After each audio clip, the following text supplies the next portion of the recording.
The Total Screen proudly presents their official podcast, OnScreen, with your hosts, Tyson Gifford and William Rohrig.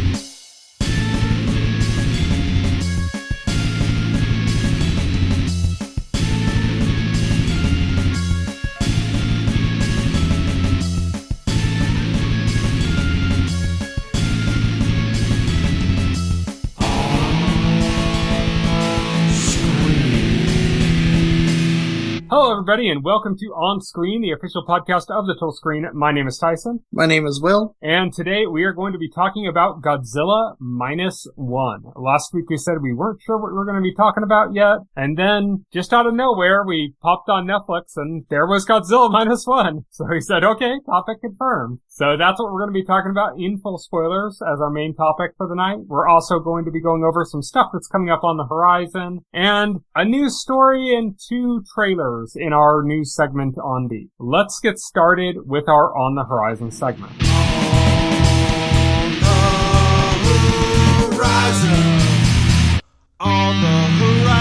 On the Horizon, as I mentioned, is where we talk about stuff that's coming up in the next week or so, and we're going to start things off with Presumed Innocent, which is a limited series from David E. Kelley and J.J. Abrams, starring Jake Gyllenhaal. And it's a legal drama, of course, because it's David E. Kelley, so it's got to be a legal drama. That's coming on Wednesday, June 12th to Apple TV+. This is their next big, high-profile series, I guess. They got big names, I guess. So. Right. David E. Kelley, J.J. Abrams, and Jake Gyllenhaal. So maybe something good there. Who knows? Then, on Thursday, June 13th, The Boys returns to Amazon Prime. This is a big one. Looking forward to this. The Boys, of course, is something we talk about on this show. We even talked about the spinoff, Gen V. So it'll be exciting to talk about The Boys again. Hopefully it doesn't just start the same pattern all over where it just kind of treads water for a long time. Doesn't it seem like every The Boys season, kind of like the first half of the season is just treading water? Yeah. Next up is Ultraman Rising. This is an anime movie and it's coming on Friday, June 14th to Netflix. I'm not too psyched with this. It doesn't look very Japanese. It looks like it's a Western studio handling it. I don't know if that's true or not, but that's what it looks like. I know nothing about this. I saw a trailer for it. I know what Ultraman is. I know nothing about this. I haven't even seen a trailer. So he finds like a baby kaiju and starts raising it. Yeah. Oh, so it's a sitcom. Awesome. It just looks like a bad DreamWorks movie or something. Bad DreamWorks movie. Oh man. Just really generic concept, Yeah, that's a pass. You could totally see that being a DreamWorks movie. Like, oh, they find the child of the villain that they, saved the world from, and now they're raising it, but they have to keep it secret, Right. But that's coming on Friday, June 14th to Netflix. And then also on Friday, June 14th, Inside Out 2, speaking of animated movies, is coming to theaters. I have not seen Inside Out. I've heard it's good. It's Pixar. But I have not seen it, so I don't know anything about Inside Out 2. Except that it's coming out in theaters on Friday, June 14th. And that is our On the Horizon segment. Now we're going to move on to On Beat.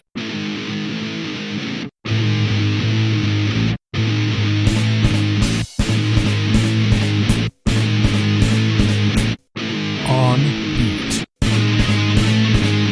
We have 1 story and 2 trailers to go over, starting off with the first story, which is that Beavis and Butt-head, the revival, which we've talked about on this show, which had 2 seasons, has been renewed for a 3rd season, but now it's going to be moving to Comedy Central. Now, per Variety, the phrasing is airs first on Comedy Central, which means it should still be coming to Paramount Plus, but they didn't really give any other details about what's going on with that. I'm curious as to if that means it's just going to be like the Hulu model where, something will air on ABC and then the next day it shows up on Hulu. If it's going to be like that, that's kind of what a lot of the streaming services that air stuff in conjunction with cable channels ends up doing. Or if it's going to be more like what Sci-Fi has done with Peacock or something where the current season of Reginald the Vampire, just as an example, is airing on Sci-Fi and that probably won't show up on Peacock for a year. Right. This is a thing with old media companies getting into streaming. Like Netflix doesn't have to worry about this. Yeah. Netflix doesn't have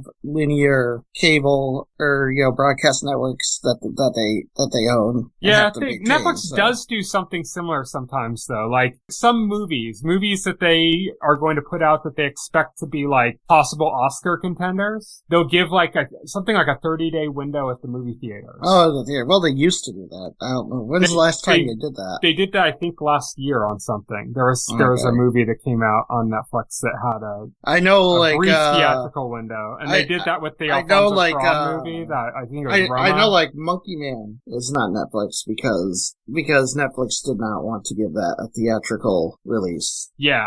But no, they do it for their Oscar bait movies. Mm-hmm. Which, Monkey Man has a lot of buzz. Maybe it will get nominated for an Oscar or something. But what I mean is, like, for example, Roma, which is an Alfonso Cuarón movie, was a black and white Alfonso Cuarón movie, like, and it was, that got, like, a theatrical window before it released on the streaming service, as an example. There was another one that happened with this last year, but, like, for example, Unfrosted, the Jerry Seinfeld one about Pop-Tarts, didn't get that, Right. They're only doing that with the ones that they expect to maybe get an Oscar nomination or something. But yeah, back to the story. Beavis and Butt-head. The season 1 and 2 of the revival were both actually quite smart, like really good shows. And, it'll be fun to see what they do with season 3 because I think it was actually quite good. I was kind of surprised at how good it was because Beavis and Butt-head has had 2 revivals because they did a revival 10 years ago as well. And that was okay. It was Beavis and Butt-head and it was funny, but this one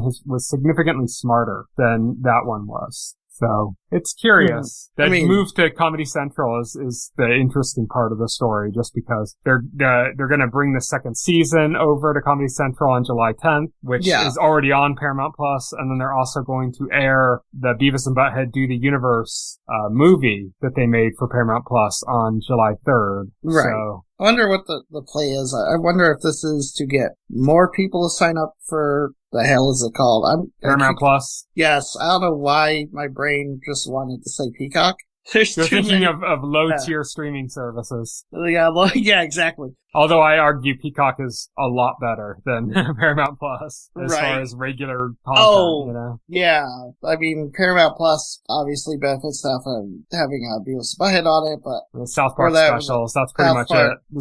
It's Star Trek, South Park specials, and the Beavis and Butt-head. Yeah, that's about it. Peacock has had a few kind of more interesting originals and stuff, but yeah, I mean, I don't know. I don't know if it's a plan to try to get people into Peacock. If they were to, or Paramount Plus, if they were to do that, it would make more sense for them to heavily promote the movie in the first 2 seasons rather than putting season 3 first on cable, And then they could say, if you want to watch season 3, it comes out, next year. Tune in, make sure you get Paramount Plus. But if it's going to be airing on, Comedy Central first, I don't think that's really going to encourage anybody to migrate over from cable. I think it's probably just because Paramount Plus just isn't that successful as a streaming service, and they want to try to make money off of what their content that they're making for it. I wonder if we're going to see something similar with South Park, where South Park still has seasons that air on Comedy Central. I wonder if they're going to start putting those specials on Comedy Central, Yeah, maybe. So it's weird, but there you go.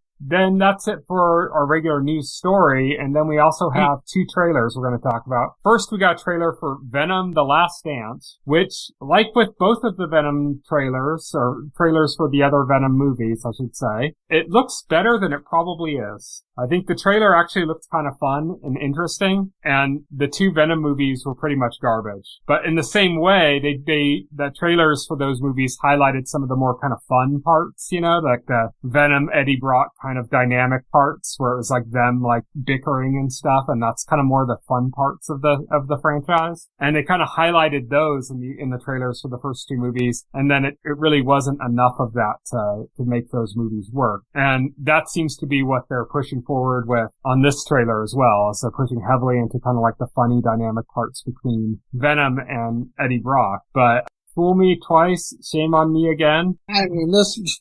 Fool me 3 times, no. This movie, just looks indistinguishable from, the other Venom movies. I was waiting for, some stinger or something, to build hype or something, snap, Michael Keaton's Vulture is in this. Venom Horse. Something. Yeah, Venom Horse didn't do it for Venom you? Horse. I mean, Venom Horse is cool. I will give them Venom Horse. I will give them that. But, like, there wasn't, like, anything, like, I felt like the build hype or anything. Like, I'm kind of like, oh, it's just kind of like, oh, this is another Venom movie. Yeah. I mean, like I said, the stuff they showed with Eddie Brock and Venom, the kind of bickering and, you know, the conversations between them, that's like the best parts of Venom. And that's really all there is worth watching in either of the first two Venom movies. Right. So I just don't think the third one's probably going to be worth watching. It'll probably have a few bits like that are fun. And then besides that, it'll suck. Yeah, you're probably right on that end. The second one had Woody Harrelson as Carnage and still sucked. So. You're right. I mean, that tells us something, right?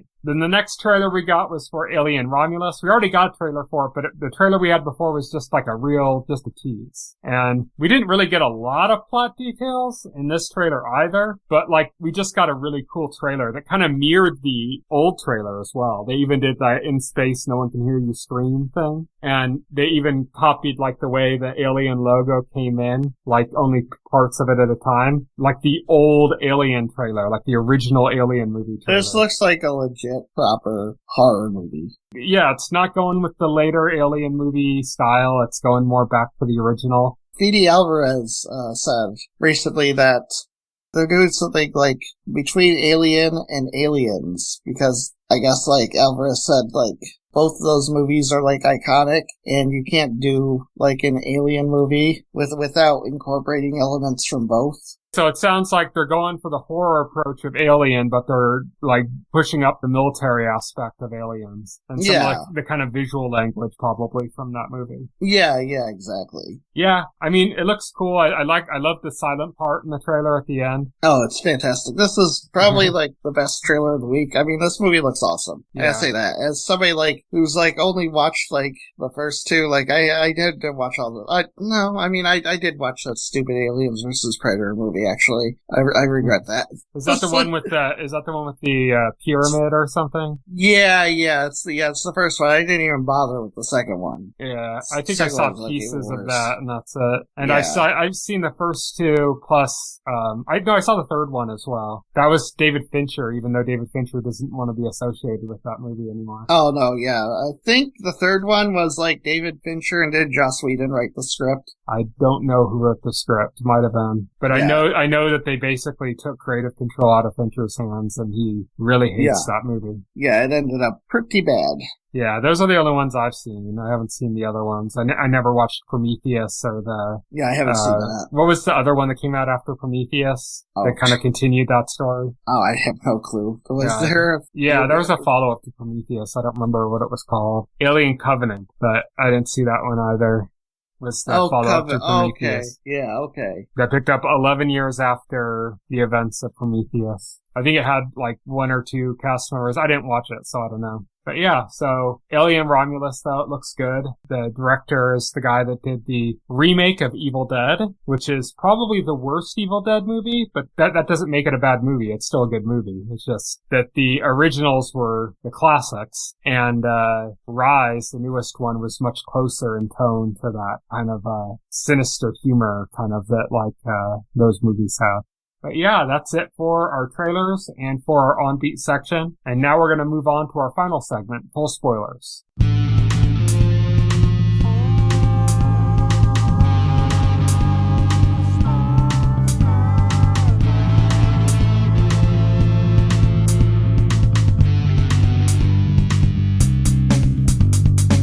This week on Full Spoilers, we're going to be talking about Godzilla Minus One, which I thoroughly regret not being able to see in theaters last year. But hey, now I got to see it because it's on Netflix. So what's your experience with the Godzilla franchise? Have you watched a bunch of them? Are you a big super fan, or have you only seen a few here and there? Or are you just kind of aware of it through the cultural zeitgeist? I mean, I've seen a few Godzilla movies here and there. I watched like all of them. They used to marathon a lot of the old ones, like way back in the day. They don't really do that anymore. I remember like Monster Island. I remember like the one with like a baby Godzilla. Yeah, like, Yeah. that one was weird. I think my only Godzilla experience is I watched the one that came out that had Bryan Cranston in it. Yeah, for about 2 minutes. For about 2 minutes. Wow. I watched that one in theaters, and I saw a bunch of the old ones, but I was like a kid. Like, I don't really remember them that well. Like, I have like distinct memories. Like, I remember one where Godzilla was walking and he had just stopped moving, and he was like in the shrine or something, and this kid like wanders out of the shrine, and he like walks right up to Godzilla's foot and looks right up at Godzilla, and Godzilla's like looking down at him, and then just like walked away without touching him. Like, I remember that scene. I don't remember what movie it was from or anything. I just remember vaguely seeing that scene from Godzilla when I must have been like, I don't know, 7. Something like that. But yeah, that's kind of my experience with Godzilla. It's just that one that brought it back, that brought back the other American franchise version of Godzilla, the one with Bryan Cranston in it. And then Godzilla Minus One. Those are my modern Godzilla experiences. But maybe we should go back and watch like some of the others. Watch Shin Godzilla. I've heard that's really good too. Shin Godzilla is supposed to be really good. They made several of those movies. Not Shin Godzilla, but they did Shin Godzilla. I think they did Shin Kamen Rider. And they might have done Shin Ultraman. Or maybe I'm making that up. Nope, that's a real thing. Yeah, that's what I thought. Okay. Yeah. Shin Ultraman Rising, where he finds Godzilla's child and raises it. Yes, exactly. No, but, so Godzilla Minus One, we're coming from this, not from the perspective of like Godzilla superfans that, you know, watch everything that every, you know, Godzilla movie is made, but you'd have to be like, I don't know, living under a rock for your entire life not to be at least culturally aware of the cultural zeitgeist. I did watch the Hanna-Barbera, Godzilla cartoon. Did you ever see that? Sounds vaguely familiar. Yeah. It aired on, like, I don't know why. I think Cartoon Network or something way back in the day. It was made in, like, the 70s. Yeah. Sounds like something I might have watched on, like, you know, at 3 a.m. when I was in 4th grade or something. Yeah. Like over summer break when I first started staying up really late at night. It sounds like around that era of Hanna-Barbera stuff I used to watch all the time. Yeah. That was when I was addicted to Grape Ape and stuff. But let's talk about Godzilla Minus One in particular. Yeah. Oh, it's a great movie. Let's set up just basically what the idea of this is. So we were talking before the podcast about what the title means, which is basically that after World War II, Japan was reduced to zero. Like they basically had to start over, you know, as a country. And Minus One it takes place right after World War II, and Godzilla basically just re-devastates them even further. Yes. And now they have to, you know, they're back behind par. They're not at par anymore. They're behind par. Yeah, the idea is like the war took Japan to zero. That's the level of devastation the war wrought, and then Godzilla shows up and causes even more devastation, and that brings them to Minus One. Yeah, that's like what the idea comes from. And then, as we said in that description, Godzilla Minus One takes place. It starts right towards the very end of World War II, and then carries through after World War II. Yeah, you don't really get a lot. You know, you get basically a character reference for World War II. It plays a part in that, in like the character's story, but like there's no actual like World War II events outside of that. Oh no, because like basically our protagonist we're following is a kamikaze pilot of World War II who decided, you know, like couldn't go through with his mission, couldn't go through with sacrificing his life for his country. Yeah, so he made up a story that there was a malfunction in the plane and then landed on an island to get it, you know, checked out and repaired. And, you know, this is quickly exposed because the mechanic working on it says, well, you know, there's nothing wrong with your plane. And the guy's like, are you calling me a liar? Yeah. He's like, what are you trying to say or something? And he said, well, we need more people like you. Kamikaze pilots are stupid. You know, like the whole idea of kamikaze pilots is stupid, kind of. And that's kind of our setup to the story. Like that's what things happen. He's on this island. You know, he landed on this island, you know, off the coast of Japan that is like, it's a station dedicated to repairing kamikaze planes, you know. So everybody there is pretty much mechanics. Yeah. And he shows up there. It's basically uninhabited except for that. And the movie starts basically with him flying to that island, and then he gets the island, and they're going to be fixing the thing, and then that night, air raid sirens go off and stuff, and some big things happening, and everybody runs out of their bunkers, including him, and they turn the light, and there's Godzilla. But he's much smaller than we're used to seeing from Godzilla. He's about the size of like the T-Rex in Jurassic Park, I'd say. Yeah. Maybe a little bigger. Something around like that big. Anyway, Godzilla shows up. Now, none of the people on the island have any real combat experience. So our pilot, our protagonist, is the only person who knows how to use the guns on the plane. Mm-hmm. Shikishima, I think it's pronounced. Shikishima is the pilot, and then the Tachibana is the main technician. Mm-hmm.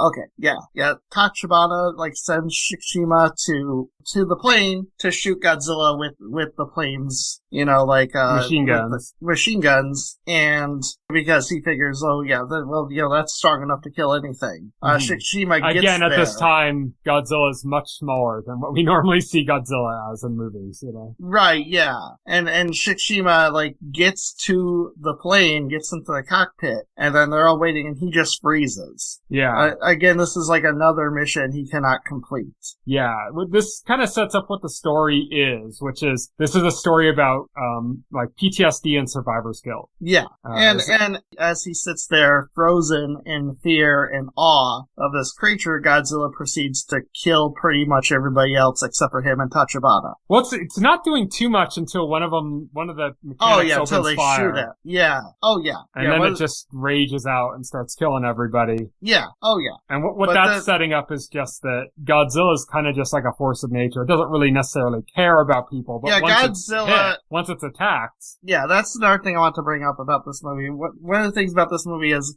unlike other Godzilla movies where Godzilla is some sort of character, Godzilla isn't really a character in this. He's a force of nature. It's just a territorial giant being. Yeah, it's just a destructive force of nature in this movie. It's really about the protagonist. It's about survivor's guilt and all this, and really him dealing with all these events happening to him, and to the people around him. Mm-hmm. It's not so much about Godzilla. Godzilla's just the narrative thing in this movie. It's kind of like a thing, yeah. I think about half of the Godzilla movies, or maybe a little bit less, are kind of more seriously tinged, including the original. The very original Godzilla movie was more serious than a lot of the weird ones that, people watch just monster fights in and stuff. Oh yeah, the ones where he's fighting other monsters, he's definitely a character in those, right? Yeah. He's the hero, fighting off the other villainous monster that happens to come in. Those are the fun Godzilla movies, and then you have just the good Godzilla movies, and those are the ones that kind of deal with parallel issues. Of course, the original Godzilla that came out in the 50s was about kind of the effects of radiation and the hubris of science, and that's kind of what it was about, where this could lead, for playing with things, meddling with things we shouldn't, And this one, like I said, is it's about survivor's guilt. It's not even about that one's about human meddling. This one's not even about that, because there's no. I mean, there's themes of that in it, but it's not. There's no speculation there's no speculation or any finger pointing of where Godzilla came from or what created him. Nobody says. Well, there is a scene that showed how he got big, and that kind of ties into it. It doesn't show his creation from nuclear or whatever, but it does show a nuclear test and him being affected by that. And then the next time we see him, he's 10 times bigger. Right. but this movie is it's very much not about that.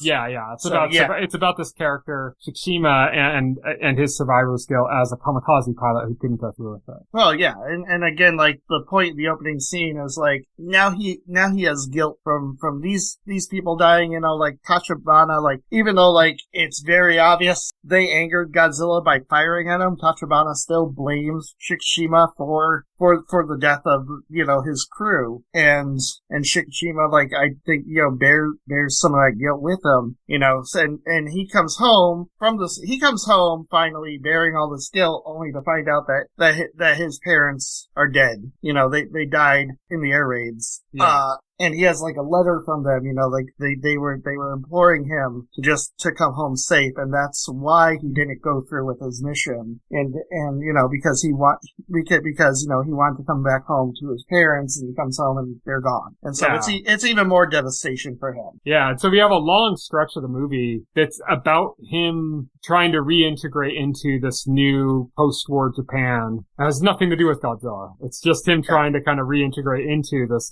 post-war Japan. He meets this girl who's being chased for stealing food, I think. Yeah, she's stealing food. She's being chased for being a thief.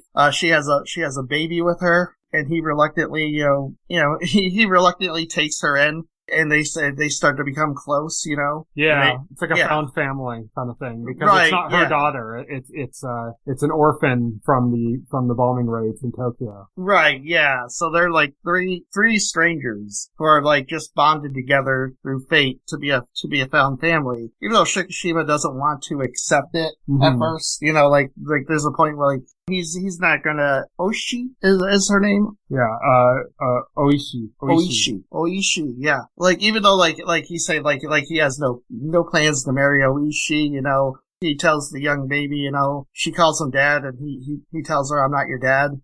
He's kind of like arm's distance from us. He doesn't want to be forming these relationships, but it's happening anyway. Yeah, and their family unit is expanding throughout this part of the movie, because you have, the three of them, but then you also have his neighbor who lost all of her children in the Tokyo bombings, and blamed him for not going through as a kamikaze pilot, saying like, if you'd done your job, this wouldn't have happened. Right, even though that probably wouldn't have made it. Yeah, wouldn't have made a difference. But but she's mad at him through her grief. That she's just channeling her grief into him. Yeah, it doesn't really have anything to do with him not killing himself in a kamikaze attack. Yeah. And so she ends up, becoming part of this grouping too, because these two, Ishii and Shikishima. Well, she finds out they don't know how to take care of a baby. Right. Yeah. Like his neighbor hates him because of her own grief. But when she finds out that he's taking care of this baby, she kind of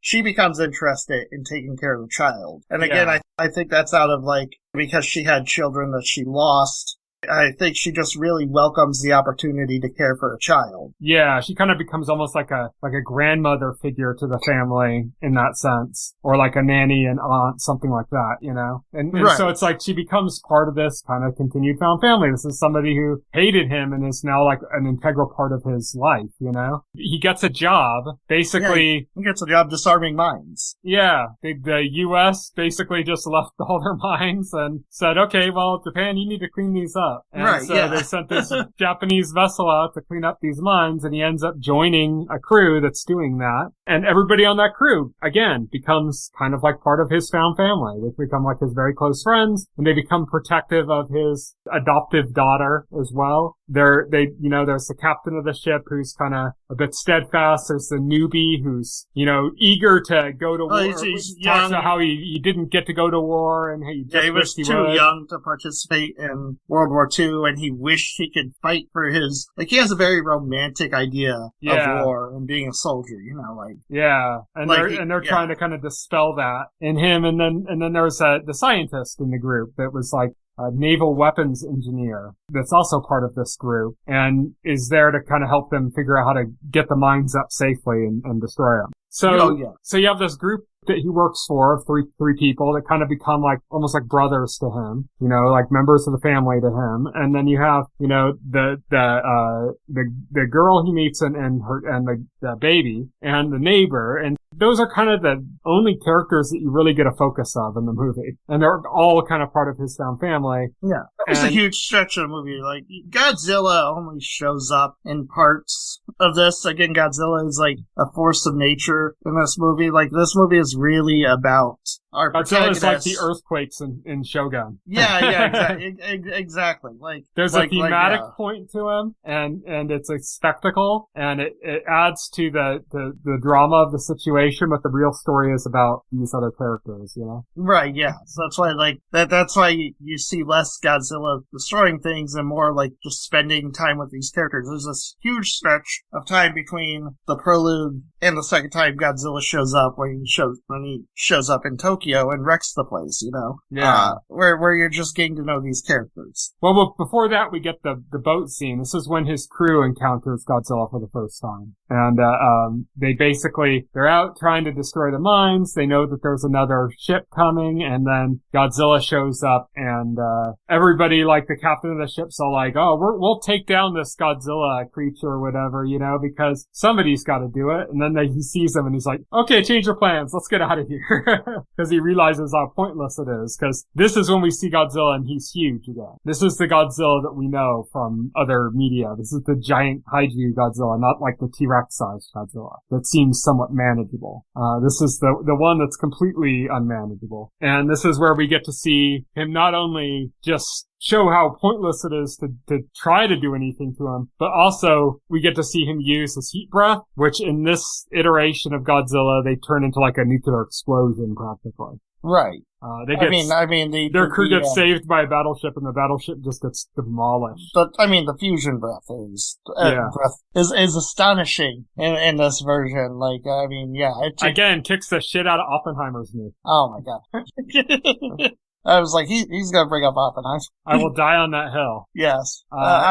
It's a fantastic effect. It's great. Really shows like the devastation. Yeah. They hinted at, they didn't really address it, but I wonder if they're gonna come back in another Godzilla movie in like a similar setting, like, you know, that's gonna continue on with the story, because there's a few things that were kind of left that are kind of like breadcrumbs or clues for something else. You know, the very end of the movie, the very, very end of the movie, you kind of see that Godzilla, who, like, we hadn't talked about it yet, but they destroy him, but you see him kind of reforming in the water, regenerating. And so it's like, oh, okay, but that would just be like, if I was to watch that with no other context, I would say, oh, well, that's just to say, oh, Godzilla's still around, not that they're planning on doing in our sequel, but there were some other things that kind of hinted that they might not be done with these characters and might come back to them, including the fact that for a big chunk of the movie, we think that Oishi is dead, that she died in this rampage in Tokyo. And this is kind of like driving the plot forward. Yeah, it's very much, it's very much like you don't see a body, but like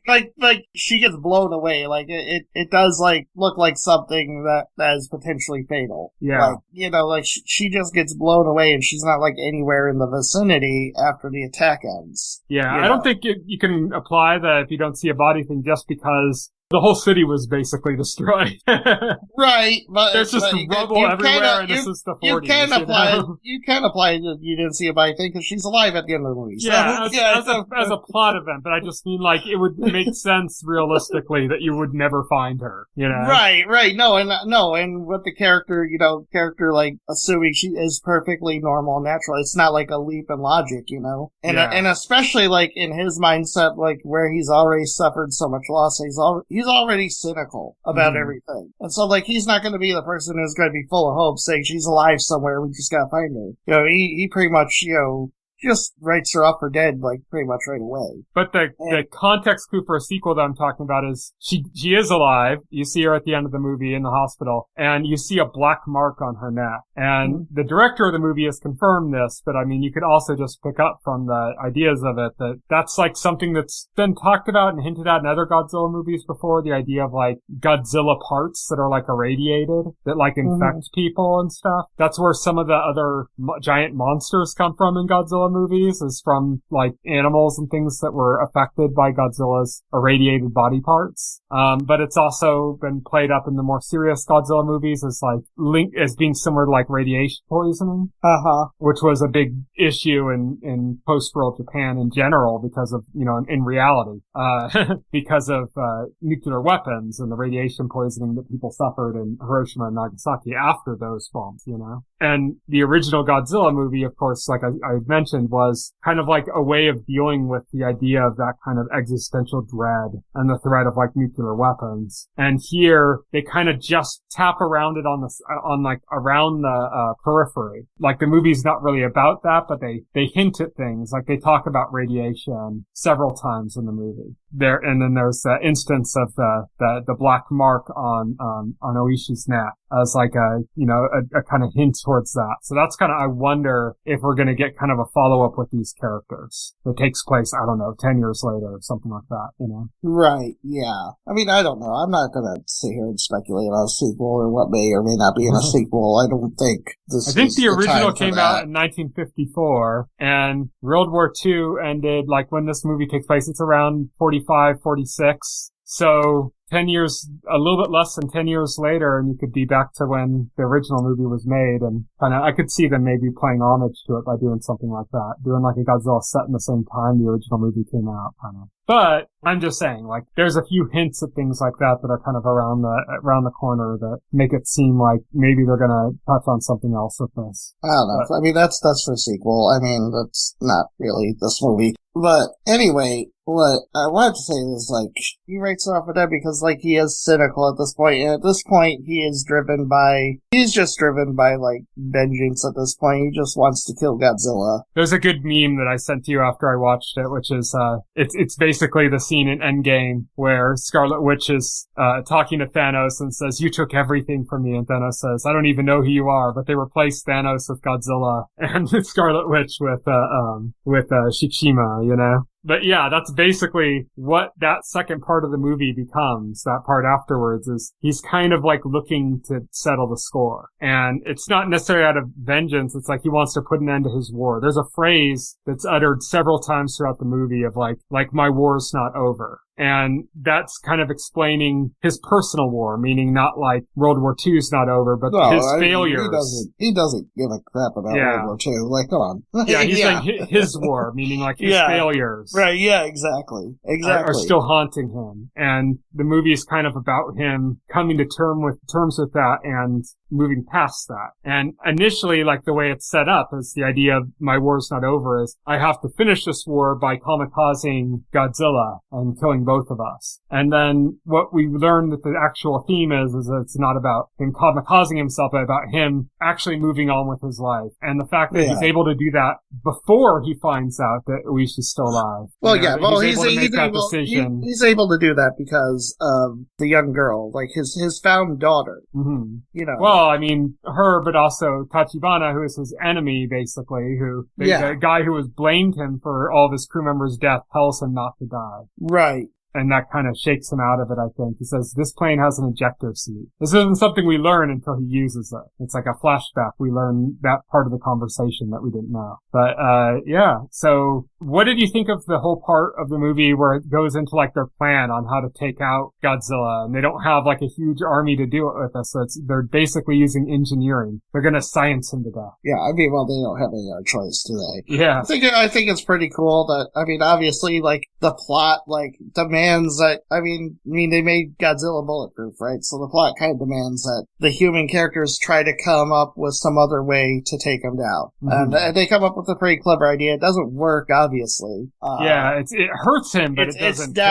It's down to Shibashima and, you know, like, his plan is what does it in the end. I think that's plane cool. Armed with a bomb into Godzilla's mouth. Yes. Which, he does, and he ejects. And by the way, at the end, like, it shows, like, this does take Godzilla out, but it's only temporary. We see Godzilla regenerating at the end, which, yeah, Toho's not gonna kill off Godzilla not gonna say Godzilla's dead for good. I don't think that's ever gonna happen in a Toho Godzilla movie. Yeah. But yeah, like it ends the drama and like everything ends on a happy ending because well, I mean, technically the ending is him regenerating. I mean, yeah, but I mean, it ends on a happy ending because he's reunited with Oishi, who's still alive, and the family is reunited. The phrase comes back because she asked him, "Is your war finally over?" Right. Yeah.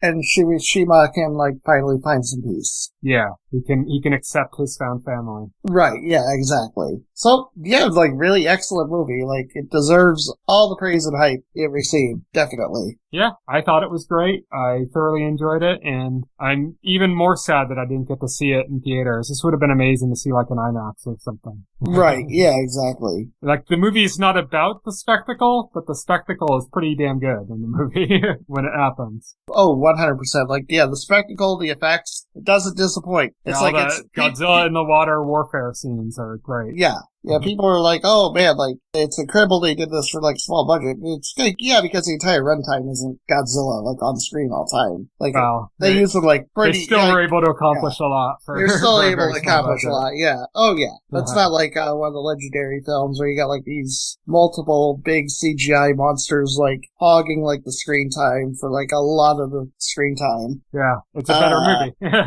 It's a better movie, yeah. I mean, I don't know. I think they're just different flavors of Godzilla, and I think both flavors can coexist. I don't really, like, buy into, like, the snobbery. like, oh, this one's more arty, so it's better. Like, I don't know. Like, they're just different flavors of the same thing. I think it's a beautiful thing to have all the flavors. I don't know. That's just me. Oh, you need the fun Godzilla and the serious Godzilla. Yeah, exactly. But that's pretty much it for our discussion. Anything else you wanted to mention about the movie before we leave? No, I think I've said everything. I've hit every point I wanted to hit, so. Alright, so that's it. So thank you everybody for listening. Next week, our plan is to do a Nintendo Direct predictions podcast, but we might just be talking about a Nintendo Direct that has already aired. It's possible. We don't know. It's coming in June. Yeah. Let's just say, like, if there's no Nintendo Direct by Wednesday, it'll be predictions. Yeah, that's gonna be our plan thing, and any other time for the rest of this month, like next week when we're talking about what's gonna be on the following week, that if a Nintendo Direct happens to pop up before that, then that'll supersede whatever else we were gonna discuss. So